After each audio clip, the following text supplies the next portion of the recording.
Coucou les explorateurs, j'espère que vous allez bien. Ça fait 2 mois que je ne suis pas venue en live aujourd'hui et j'ai envie de vous parler d'un sujet qui est hyper important, qui revient beaucoup chez mes clients en ce moment. Je me suis dit que ça pourrait peut-être vous servir. J'ai envie de vous parler de la peur de décevoir, la peur de blesser l'autre. Est-ce que vous aussi, vous avez cette peur parfois? Alors, j'ai pris des petites notes pour être sûre de vous amener un maximum de valeur dans ce live. Ce qui sous-tend la peur de décevoir, ce qui sous-tend la peur de blesser, c'est que on est comme drivé par cette envie d'être perçu comme une bonne personne. On a en quelque sorte une addiction psychologique à être perçu comme quelqu'un de bien. Et on se fait tous une image de ce que c'est qu'une bonne personne. Okay, ça peut être, il faut que je sois généreux, il faut que je sois altruiste, il faut que je sois disponible, il faut que je sois empathique.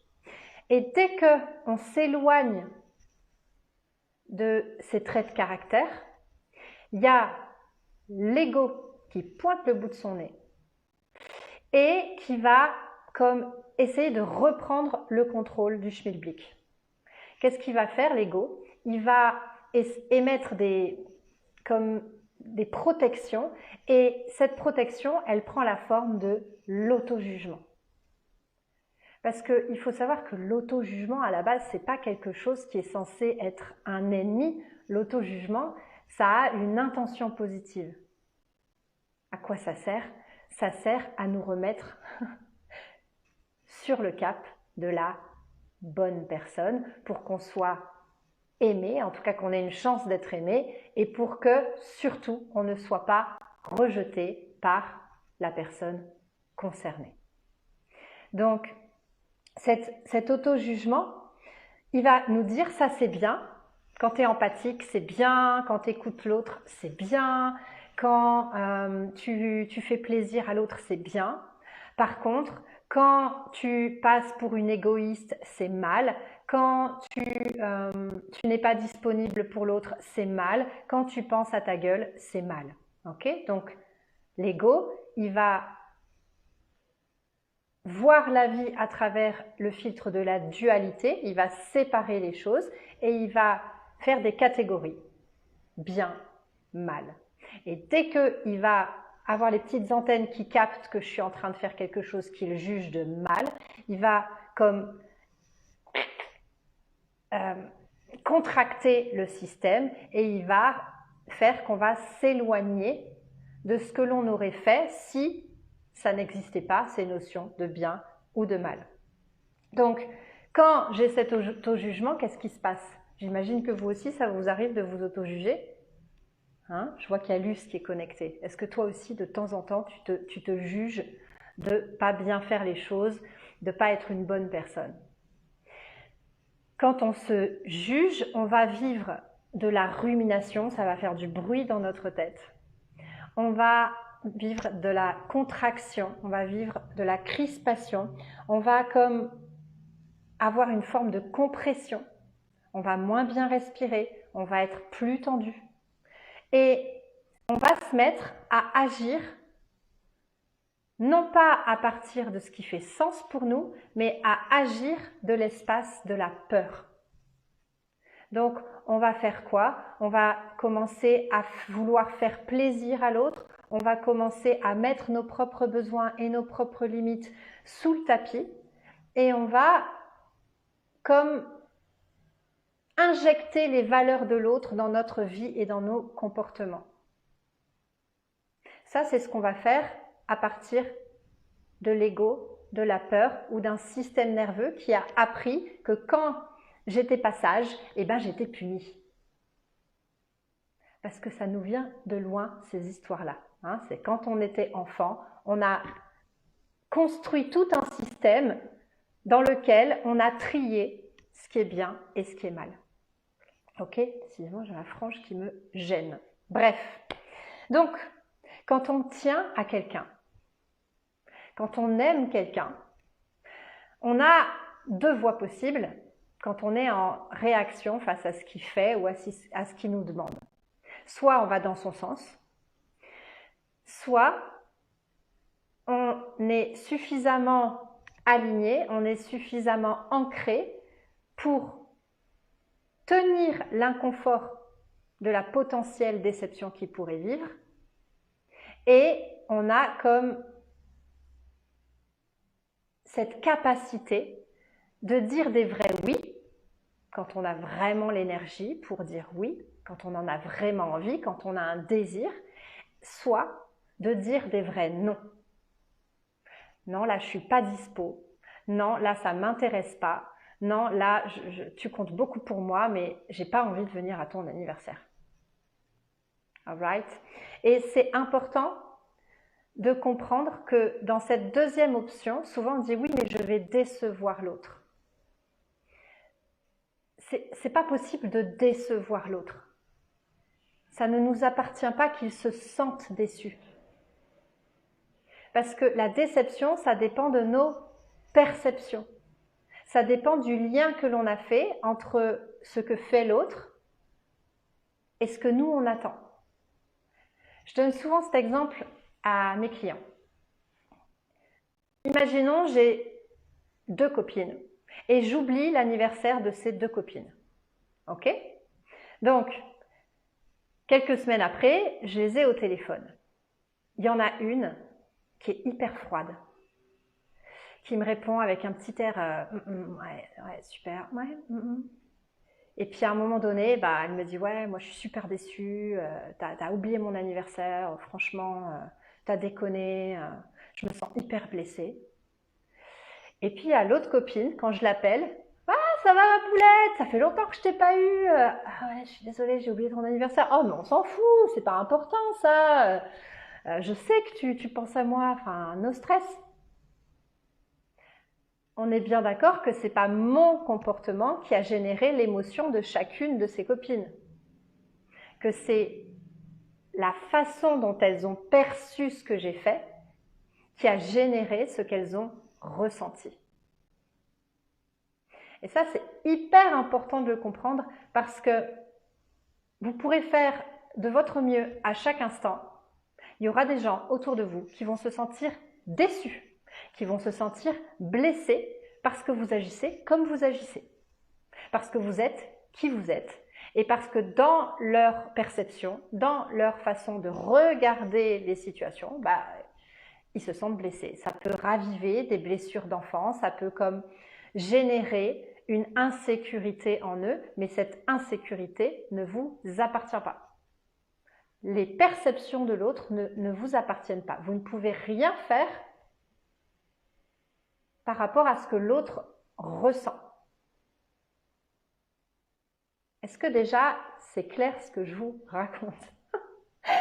Alors, je regarde ce que j'ai écrit. Donc, dans le cas où j'ai une situation où j'ai très envie de dire non à l'autre, mais j'ai peur qu'il soit déçu, j'ai vraiment 2 choix en fait. Soit je vais maintenir la relation au risque de m'oublier. Je vais maintenir la relation au risque de faire passer les valeurs de l'autre en priorité, au risque de m'éloigner de ce que vous m'entendrez souvent appeler ma plus haute vérité.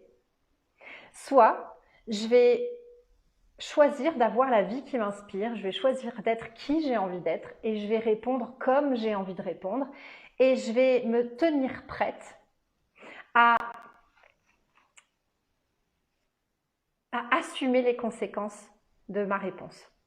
Je vais me tenir prête à ce que peut-être la relation, elle se casse.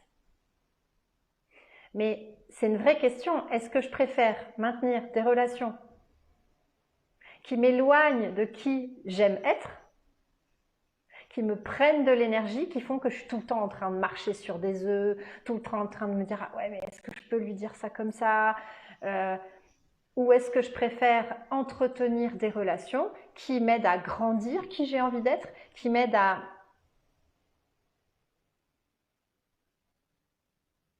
à aller dans la direction de ce qui me donne de l'énergie, de ce qui me donne de l'élan, de ce qui crée du désir en moi et qui fait que je me sens vivant et biodisponible pour le reste de mes valeurs.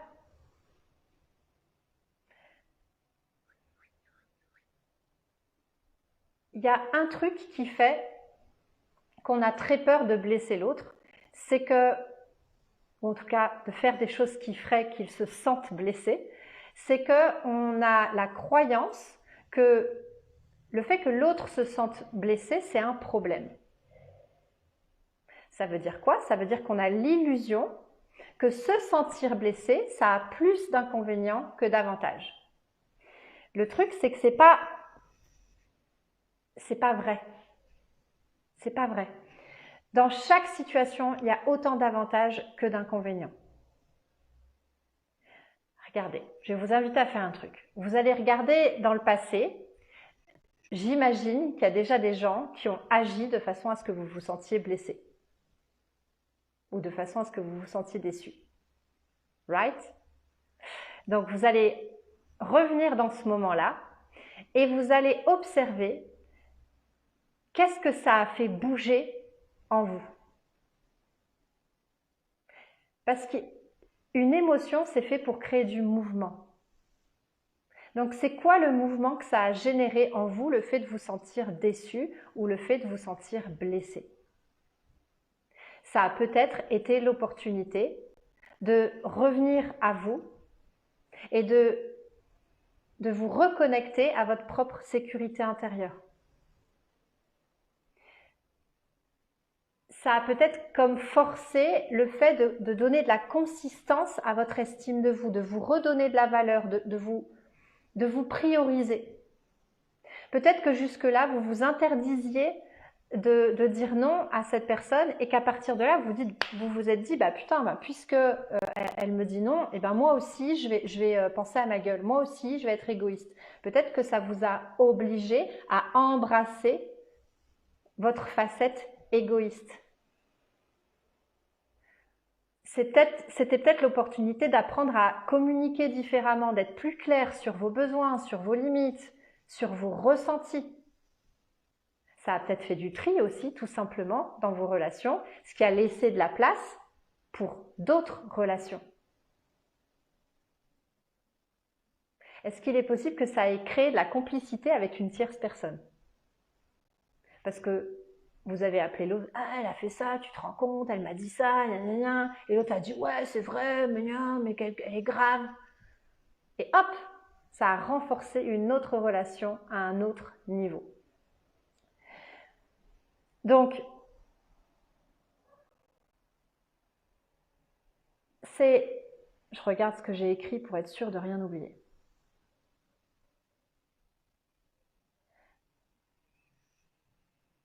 Donc, vous comprendrez bien que quand je fais quelque chose et que l'autre se sent blessé, en fait, de une, je suis en train de lui offrir l'opportunité de créer une relation vraie, une relation franche, une relation honnête, une relation simple, où je me donne la liberté d'être moi, où je lui donne la liberté d'être elle ou d'être lui. Et en plus, je lui donne l'opportunité de grandir quelque chose en elle, de grandir quelque chose en lui. Je peux lui donner l'opportunité de grandir son leadership. Ok ? Donc, c'est quoi le leadership? C'est le positionnement intérieur, c'est de savoir me diriger dans les événements de la vie. Donc, en gros, je suis en train de l'aider à développer sa puissance personnelle versus la puissance circulaire. Pardon, ça a coupé. Donc, je disais, ça peut lui donner l'opportunité de grandir sa puissance personnelle versus sa puissance circonstancielle. Ça peut avoir l'opportunité de l'aider à développer sa capacité de laisser l'inconfort la traverser ou le traverser, l'aider à réguler son système nerveux, à apprendre à revenir plus vite dans une émotion centrée, de passer de la réaction à la création. de choisir comment elle a envie de réagir dans cette situation, de choisir qui elle a envie d'être dans cette situation. Ça peut donc, ça c'est plein de mots pour dire la même chose, mais l'aider à grandir son intelligence émotionnelle, la pousser à communiquer, la pousser à faire du tri dans ses relations et peut-être aussi à l'aider à générer de la complicité avec une tierce personne, l'aider à agrandir son cercle social et à se rapprocher de personnes qui lui correspondent plus. Vous allez lui faire gagner du temps et de l'énergie. Hein. Si vous ne lui correspondez pas, j'ai envie de dire, il y a un moment donné, il vaut mieux couper le bras à la hache qu'au couteau. Merci Sabine pour cette expression qui reste une pépite pour moi. Ok? Donc, soit je me laisse driver par ma peur. Tout ce qui est enregistré au niveau de mon système interne, au niveau de mon système nerveux, au niveau de ma mémoire cellulaire et de l'inconscient collectif, et je fais plaisir à l'autre. Je le fais passer en priorité, je dis oui, je reste disponible, j'essaye d'être fiable, je fais tout pour pas décevoir l'autre. Et je m'éloigne de ce qui fait vraiment sens pour moi, donc je risque d'avoir des feedbacks de la vie. Hein.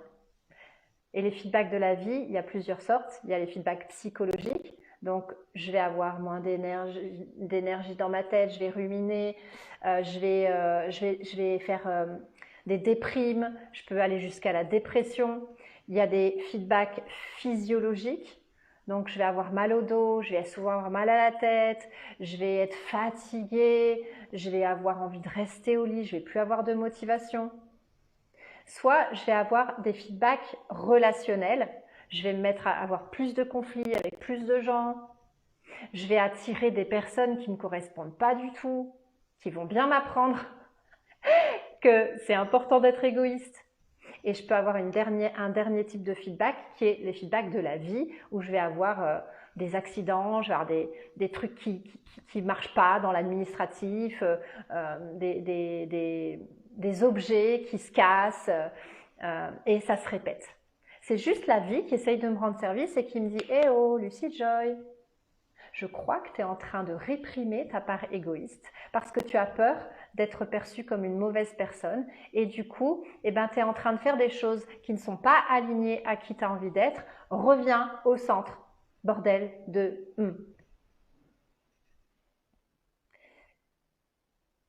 Donc, comment on transcende ça? On va revisiter les moments dans notre vie où nous-mêmes on a été déçus.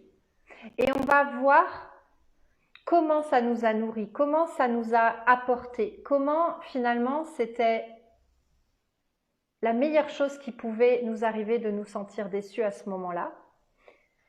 On va pouvoir aussi équilibrer qui, à ce moment-là, dans le même moment, nous apportait du soutien pour voir que tout est équilibre. En fait, dans la vie, il y a plein d'avantages, il y a plein d'inconvénients, il y a toujours la même dose de challenge et de soutien. Et plus je vais revisiter les événements du passé où je me suis sentie déçue, où je me suis sentie blessée et où je vais équilibrer mes perceptions, je vais compléter mes perceptions, plus je vais pouvoir revenir au centre et devenir plus grand que les circonstances. Devenir plus grand que ce qu'il y a extérieur à moi. Ouvrir mon cœur et juste traverser la vie en faisant le choix d'être le plus moi-même. Ça veut presque rien dire être le plus moi-même parce qu'on est soi à chaque instant, donc je vais essayer de trouver une expression qui est plus juste. D'être plus fidèle à ce qui fait sens pour moi maintenant. Et tout individu qui ne vit pas à travers ses valeurs hautes va s'autodétruire.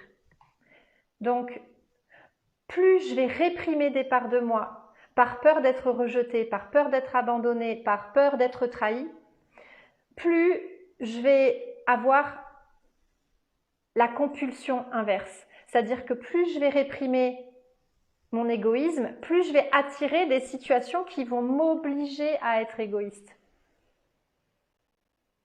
Plus je vais réprimer le fait de manger, plus je vais avoir des compulsions alimentaires. Plus je vais me juger d'irresponsable, de paresseux, d'incompétent, plus je vais attirer à moi des situations qui vont faire que je vais avoir à embrasser ces parts de moi, comme la procrastination et des tas de choses comme ça. Donc dans chacune de nos problématiques, et ça j'aime bien vous le dire régulièrement parce que c'est une pépite, si vous comprenez ça dans mes partages, mais vous avez tout compris et vous allez comme pouvoir mieux danser avec la vie, saisir le flot de la vie. Nos problèmes ne sont pas des problèmes. Nos problèmes sont des solutions déguisées en problèmes. Ce sont des indicateurs qui sont là pour nous aider à nous réaligner à ce qui fait vraiment, vraiment, vraiment sens pour nous, ce qui nous allume au plus profond de nous, ce qui nous donne de l'énergie naturellement. Ce sont nos valeurs. Quand je vous parle de valeurs, je ne vous parle pas du tout des valeurs morales, la liberté, la bienveillance, etc. Je vous parle de qu'est-ce qui vous donne naturellement de l'énergie. Alors, ça c'est dit, ça c'est dit, ça c'est dit. Et ça, je vais le garder pour une autre fois parce que sinon, ça va partir dans tous les sens. Ok, donc, plus vous allez être conscient que toute situation a autant d'avantages que d'inconvénients, et plus vous allez faire confiance aussi à la vie, faire confiance à l'autre pour revenir à ce qui est aligné, plus vous allez pouvoir dire des vrais non, des vrais oui, et comme être à l'aise avec l'inconfort de potentiellement décevoir, de potentiellement blesser. La nuance, c'est l'intention. Parce que, je vais terminer par ça, c'est pas que je veux blesser l'autre, c'est que je veux me respecter moi-même. C'est pas que je veux blesser l'autre, c'est que je ne veux pas m'oublier. Je veux me prioriser. Ce n'est pas que je veux blesser l'autre, c'est que je veux avoir un comportement qui est aligné à ce qui me semble juste à ce moment-là.